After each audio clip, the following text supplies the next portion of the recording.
திரு ஆசீர்வாதம் ஆச்சாரி அவர்கள் கிட்ட நான் கேட்க விரும்புறேன்.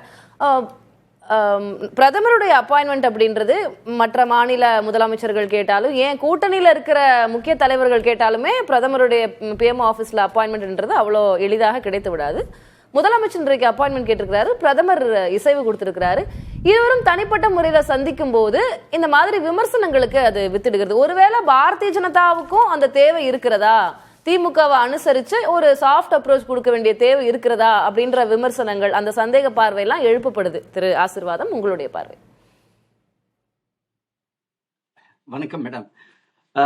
ஆக்சுவலி இது அரசியல் சார்ந்த பதில் சொல்றதுக்கு முன்னாடி இன்னைக்கு நடந்த இந்த கூட்டத்தோடைய முக்கியமான ஒரு சில அம்சங்கள், ஏன்னா நம்ம ஆரம்பத்துல இருந்து இதுக்குரிய அரசியல் நம்ம நண்பர் அக்னீஸ்வரன் ஆரம்பிச்சதுலேயே அரசியல் ரீதியா தான் தன்னோட பாயிண்ட்ஸ் வச்சாரு. அது ஒரு சில பாயிண்ட்ஸ் ஓவர்லாப்பிங்கும் இருக்குது. ஆனா இதனுடைய முக்கியமான அம்சங்கள் என்ன, ஏன்னா இந்த நீத்தி ஆயோக் அப்படின்னு சொல்றோம் இல்லைங்களா, இந்த மாற்றத்துக்கான ஒரு இந்த அமைப்பு, தேசிய அமைப்பு, அதனுடைய 10வது கவர்னிங் கவுன்சிலுடைய மீட்டிங் 2021 முதலமைச்சராக பதவியேற்ற திரு மு.க. ஸ்டாலின் தொடர்ந்து இதை புறக்கணித்து வந்தவர். இன்னைக்கு திடீர்னு இங்க நம்ம கண்டிப்பா இதை அட்டென்ட் பண்ணியே ஆகணும் அப்படின்னு. அதுல கூட அக்னீஸ்வரன் கேட்டாரு, கொஞ்ச நாளுக்கு முன்னாடி தானே அங்க ராமேஸ்வரம் வந்தாரு பிரதமர், அப்ப கூட நீங்க பார்க்காம ஊட்டிக்கு எதுக்கு நீங்க போனீங்க, அதை அவரை ரிசீவ் கூட பண்ண வரல. நீங்க ஊட்டியில போய் அந்த ஊட்டி ப்ரோக்ராம கூட அவர் இன்னொரு நாள் நடத்தி இருந்திருக்கலாம். பிரதமர் வராரு, ஒரு முக்கியமான ஒரு ப்ரோக்ராம், அந்த ப்ரோக்ராம்ல பக்கத்துல அமர்ந்து பிரதமரை சந்திச்சிருந்திருக்கலாம். அந்த இதை கூட புறக்கணிச்சுட்டு நீங்க ஊட்டிக்கு போயிருந்தீங்க. அப்ப இன்னைக்கு இங்க நீத்தி ஆயோகோட இந்த மீட்டிங்க்கு நீங்க அட்டென்ட் பண்ணீங்க அப்படின்னு சரியான ஒரு பாயிண்ட தான் நம்மளுடைய வழக்கறிஞர் அக்னீஸ்வரன் கேட்டிருந்தார். இப்போ இந்த இதுக்குரிய நெட்டிகிரிட்டிஸ்ல இந்த அரசியல் சார்பான ஒரு பதில் சொல்றதுக்கு முன்னாடி இந்த கூட்டமானது 6 முக்கியமான ஒரு அம்சங்களை பத்தி, நம் அனைவருக்கும் தெரியக்கூடிய ஒரு அம்சங்களை பத்தி நம்ம விவாதிச்சிருக்கோம். எல்லா மாநில முதலமைச்சர்களும் 3 மாநிலத்தை தவிர கலந்து கொண்டு அவர்களுடைய கருத்துக்களை பேசியிருந்தாங்க. அதுல முதல்ல மத்திய மாநில அரசுகளுக்கு இடையில ஒரு நல்லுறவு பேண வேண்டும். அடுத்தது ஒரு மாநிலத்திலும் இன்னொரு சர்வதேச அந்த டெக்னிகாலிட்டிஸ் அதெல்லாம் புரிகிறது திரு ஆசீர்வாதம் ஆச்சாரி. அது நம்ம செய்திகளையும் நம்ம பார்த்துட்டோம். நீங்க இந்த அரசியலுக்குள்ள வந்துருங்க, நீங்க தலைப்பு நோக்கி வந்துருங்க. மேடம், நான் அரசியலுக்குள்ள நான் வரேன். அரசியல் இருந்து நான் இன்னும் நமக்கு நேரம் இருக்குது மேடம். இன்னும் 40 நிமிஷம் இருக்கு. நம்ம அரசியல்வாதிகள் வேற என்ன பேசுற. சரி, இப்போ இந்த இடத்துல நீங்க எடுத்துக்கிட்டீங்கன்னு வச்சுக்கோங்களேன், 4 வருஷம் அவர் புறக்கணிச்சுட்டு திடீர்னு வந்தது எங்களுக்கும் ஒரு ஆச்சரியமான விஷயம். நம்மளுடைய சஃபி சுலைமான் பேசினாரு, என்ன சொன்னாரு, அதாவது நாங்கள் மத்திய அரசிலிருந்து மாநில அரசுக்கு நிதியை கொடுப்பதே இல்லை அப்படின்றத பத்தியும் அவர் பேசினார். நான் ஒரே ஒரு டேட்டா பாயிண்ட மட்டும் ஷேர் பண்ணிக்கிறேன். ஏன்னா திமுகவினர் இதை தொடர்ந்து ஒவ்வொரு இடத்திலும் அவர்கள் சொல்லிக்கொண்டே வருகிறார்கள். அதாவது டிஎம்கே 2021 ஆட்சிக்கு வந்ததுக்கு பிறகு 2,95,000 கோடி ரூபாய்க்குரிய நாங்க டெவல்யூஷனும் அதே மாதிரி மானியமும் நாங்கள் கொடுத்திருக்கிறோம். மோடி அரசு கொடுத்திருக்கிறது.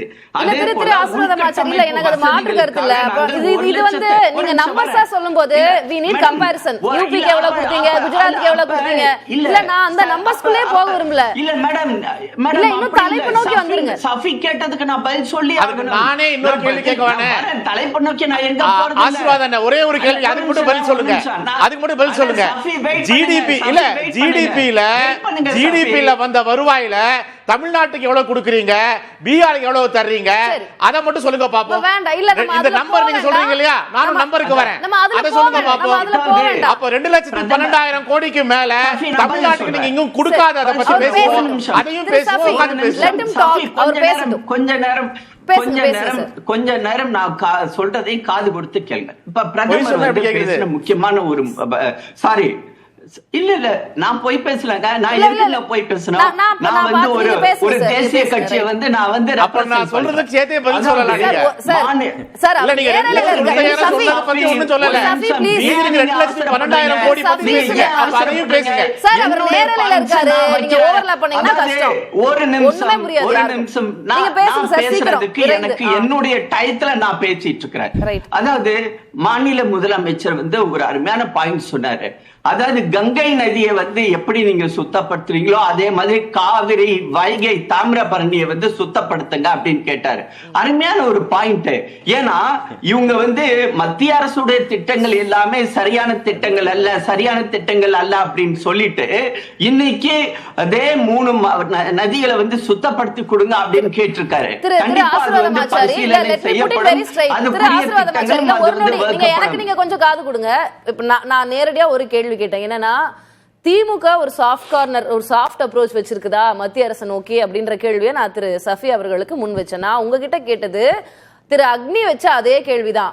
பாரதிய ஜனதாவுக்கும் மத்திய அரசுக்கும் திமுக தேவைப்படுகிறது, அதனால ஒரு சாஃப்ட் அப்ரோச்சா அவங்களும் வைக்கிறாங்க அப்படின்னு சொல்றாரு. அதுக்கான நேரடியான பதில் நீங்க கொடுத்துருங்க. நம்ம மற்ற எல்லா டெக்னிக்காலிட்டிஸ் நம்ம பேசலாம், அதுக்கு இன்னும் நிறைய நேரம் இருக்கு.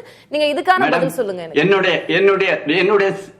என்னோட சிம்பிளான ஒரே பதில், அதுக்கு அவசியம் இல்லை, தேவையில்லை.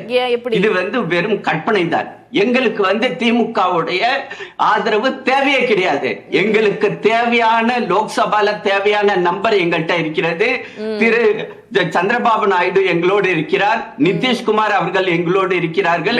ஆக மொத்தம் இதில் எந்த ஒரு பிரச்சனையும் இல்லை. ஒரு வருடம் அவருக்கு உடம்பு சரியில்லை சார், அதனால அவர் வரல. அது ஆக மொத்தம் ஒரு வருடம் ஆல்ரெடி முடிந்து விட்டது. ஆக எங்களுக்கு திமுகவுடைய ஆதரவு தேவையே இல்லை. நாங்கள் எங்களுடைய முதல் எதிரியே திமுக தான். Please hear me out.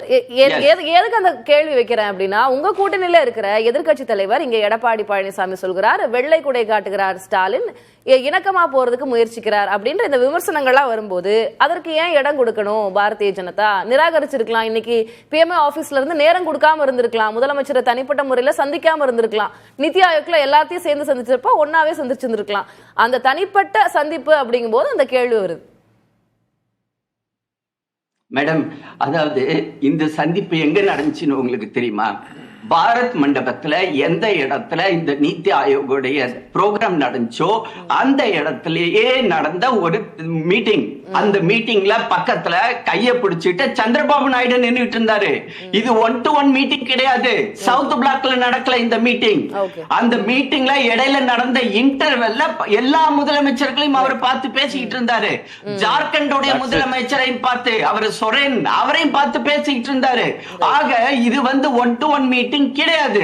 அத வந்து புறக்கணிச்சு இதாவது வந்து 1-to-1 மீட்டிங், இந்த டைம் கேட்டாங்க, அந்த டைம் கொடுக்கப்பட்டது அப்படிங்கிறது வந்து தவறான ஒரு அணுகுமுறை.